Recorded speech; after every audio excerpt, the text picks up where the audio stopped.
Hello नमस्कार दोस्तों, कैसे हैं आप। मुझे लगता है आप बहुत अच्छे हैं। क्योंकि पिछले वीडियो में मैंने आपको बताया था कि ग्रो ऐप के माध्यम से हम अपनी एसआईपी का म्यूचुअल फंड वाला एसआईपी उसमें हम ऑटो पेमेंट कैसे कर सकते हैं। तो मुझे एक कमेंट आया था कि मैंने कौन सा फ़ंड परचेज़ किया है, उसके बारे में थोड़ा रिव्यू दीजिए। तो दोस्तों मैं आपको बताने वाला हूँ कि मैंने कौन सा म्यूचुअल फंड परचेज़ किया है। तो मैं यूज़ करता हूँ दोस्तों ग्रो ऐप, और ये काफ़ी अच्छा ऐप है। आप भी चाहें तो इस्तेमाल कर सकते हैं और यहाँ पे इन्वेस्टमेंट भी कर सकते हैं। यहाँ पे 3 प्रकार की इन्वेस्टमेंट हम कर सकते हैं। स्टॉक मार्केट में इन्वेस्ट कर सकते हैं यानी शेयर मार्केट में। दूसरा हम म्यूचुअल फंड में इन्वेस्ट कर सकते हैं, और तीसरा हम सोना खरीद सकते हैं यानी गोल्ड खरीद सकते हैं। तो मैं म्यूचुअल फंड की बात कर रहा हूँ। तो सबसे पहले मैं आपको दिखाता हूँ कि मैंने कौन सा फ़ंड परचेज़ किया है। तो यहाँ पे आप देख रहे हैं axis blue chip fund direct growth plan मैंने परचेस किया है, जो कि 7 मई 2021 को परचेस किया है 500 रुपये से।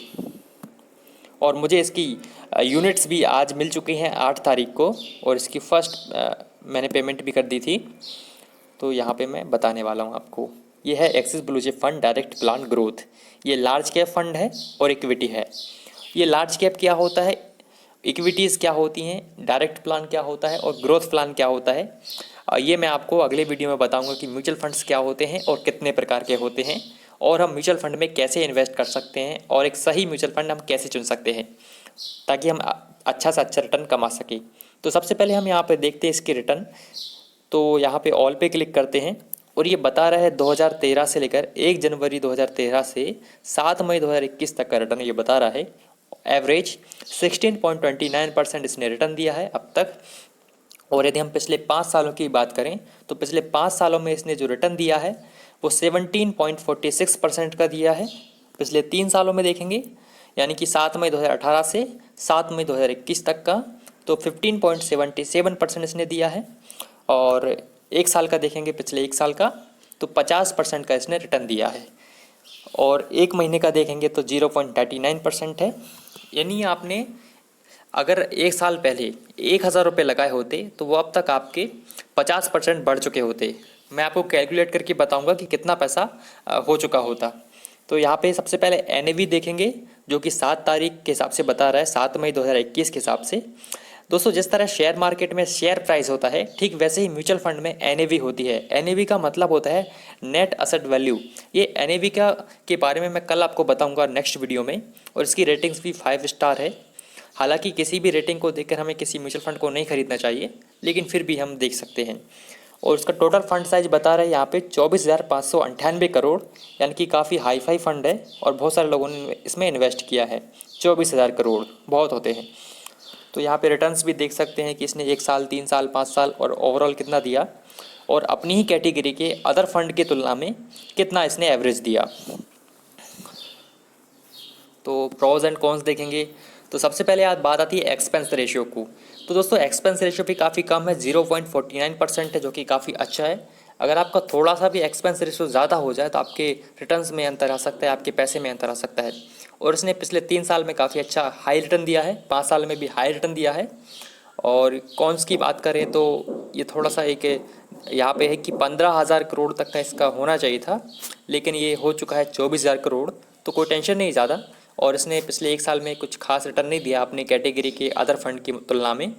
बट दोस्तों 1 साल के लिए हमें रिटर्न में इन्वेस्ट भी नहीं करना चाहिए। कम से कम इन्वेस्ट करें तो 5 साल के लिए करें या इससे ज़्यादा के लिए करें।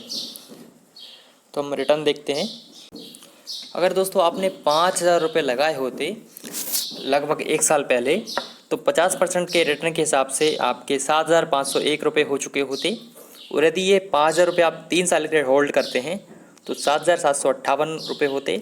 और 5 साल में आपका पैसा डबल हो चुका होता, 5,000 रुपये बन चुके होते 11,100 कुछ रुपये, और 17% रिटर्न है इसका। फिर कंपैरिजन, तो ये कुछ अलग फंड हैं उनमें भी यहाँ पे कंपेयर कर सकते हैं। एक्सपेंस रेशियो देख सकते हैं, तो मैंने आपको बता दिया है एक्सपेंस रेशियो के बारे में। तो होल्डिंग्स देखते हैं सबसे पहले। तो होल्डिंग्स का मतलब है कि ये जो 24,000 करोड़ रुपए है, ये कौन कौन सी कंपनी में इन्वेस्ट किया गया है शेयर मार्केट की कंपनीज़ में। तो ये 40 कंपनियों में पैसा इन्वेस्ट किया गया है। और यहाँ पे टॉप 10 दिखा रहा है कि इन्फोसिस में 9.51% इन्वेस्टेड है, HDFC बैंक लिमिटेड में 9.36% है, बजाज फाइनेंस में 8.69% है, और टाटा कंसल्टेंसी यानी TCS में 7.40%, कोटक महिंद्रा में 7.14%। ऐसी बहुत सारी कंपनीज है, 40 कंपनीज में ये 24,000 करोड़ रुपये लगाया गया है। इसका मतलब है दोस्तों, अगर आप 1,000 रुपये इस फंड में लगाते हैं, इन्वेस्ट करते हैं, तो आपके 1,000 रुपये का 9.51% इन्फोसिस में जाएगा और 9.36% HDFC में जाएगा। ये 40 कंपनी में आपका पैसा जाएगा और काफ़ी अच्छा रिटर्न ये देती हैं, क्योंकि ये ब्लू चिप फंड है और ये हमेशा टॉप परफॉर्मेंस कंपनी में इन्वेस्ट करते हैं। अगर आप इन्वेस्टमेंट शुरू करना चाहते हैं तो आप 500 रुपये से शुरू कर सकते हैं, यानी कि आपकी पहली इंस्टॉलमेंट 500 रुपये की होगी और चाहो तो सेकेंड इंस्टॉलमेंट आप 100 रुपये भी कर सकते हैं, कम से कम। इससे ज़्यादा आप जितना चाहें कर सकते हैं। और यहाँ पे फंड मैनेजमेंट देख सकते हैं कि 24,000 करोड़ रुपए को कौन संभालेगा। तो उसके लिए एक व्यक्ति चाहिए, वो व्यक्ति का नाम है श्रेयस देवलकर और हितेश दास। यानी कि जो एक्सिस ब्लू चिप फंड है, ये एक फंड हाउस है और इस फंड हाउस में ये फंड मैनेजर हैं इस एक्सिस ब्लू चिप फंड के। और यहाँ पे इनके बारे में देखेंगे कि मिस्टर देवलकर बीटेक किए हुए हैं और PGDM किए हुए हैं मुंबई यूनिवर्सिटी से। उनका एक्सपीरियंस भी यहाँ पे दिखा हुआ है, कौन कौन सी कंपनी में और कौन से म्यूचुअल फंड में इन्होंने काम किया है।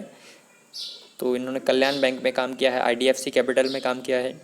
और ये 5 फंड, ये जो 5 फंड आप दिख रहे हैं, आप एक्सिस मिड केयर फंड, ये सारे ब्लू चिप फंड इसमें संभालते हैं। हितेश दास भी PGDM, MTech और BTech किए हैं। इनका एक्सपीरियंस भी यहाँ पे लिखा हुआ है कि उन्होंने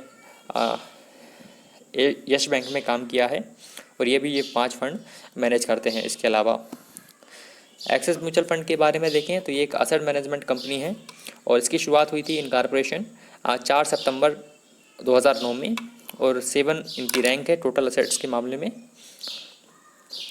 1,94,434 करोड़ इनका टोटल असेट अंडर मैनेजमेंट है। और यहाँ पे इनका स्कीम की इन्फॉर्मेशन का डॉक्यूमेंट भी डाउनलोड कर सकते हैं। और इनका जो फंड बेंचमार्क है निफ्टी 50 ट्राई, और इनका जो लेटेस्ट न्यूज बता रहा है इस फंड के बारे में, इन्होंने 6 मार्च 2020 को डिविडेंड डिक्लेयर किया था। तो यहाँ पे मैंने आपको लगभग बहुत सारी जानकारी दे दी है। तो अभी मैं आपको ये बताता हूँ कि ये 24,598 करोड़ रुपये कौन से सेक्टर में लगा है। तो उसके लिए मुझे डैशबोर्ड में जाना पड़ेगा। तो मैं डैशबोर्ड में जाता हूँ और अपनी SIP पे क्लिक करता हूँ। यहाँ पे पोर्टफोलियो एनालिसिस पे क्लिक करूँगा, इन्वेस्टमेंट एनालिसिस। तो ये इक्विटी में पूरा पैसा गया है, यानी कि शेयर मार्केट में गया है। तो कौन कौन से सेक्टर में लगा है, तो आप यहाँ देख रहे हैं फाइनेंशियल सेक्टर में जो पैसा 24,000 करोड़ रुपए है वो 40% लगा हुआ है। टेक्नोलॉजी में 18%, हेल्थ केयर में 6%, FMCG में 5%, सर्विस, एनर्जी, ऐसे पूरा सेक्टर बता दिया इसने। और कंपनी तो मैं आपको बता ही चुका था। तो ये दोस्तों कुछ इन्फॉर्मेशन थी। आप भी चाहें तो यहाँ पे इन्वेस्ट कर सकते हैं और एक अच्छा खासा रिटर्न यहाँ पे कमा सकते हैं। मैं आपको नेक्स्ट वीडियो में बताऊंगा कि कितना रिटर्न आप यहाँ से कमा सकते हैं और उसके लिए आप कौन सा फ़ंड परचेस करना चाहिए, तो वो आपको खुद ही तय करना पड़ेगा। लेकिन हम आपको इन्फॉर्मेशन देंगे कि कैसे फ़ंड का चुनाव करना चाहिए। तो मिलते हैं अगले वीडियो में, जब तक के लिए थैंक यू।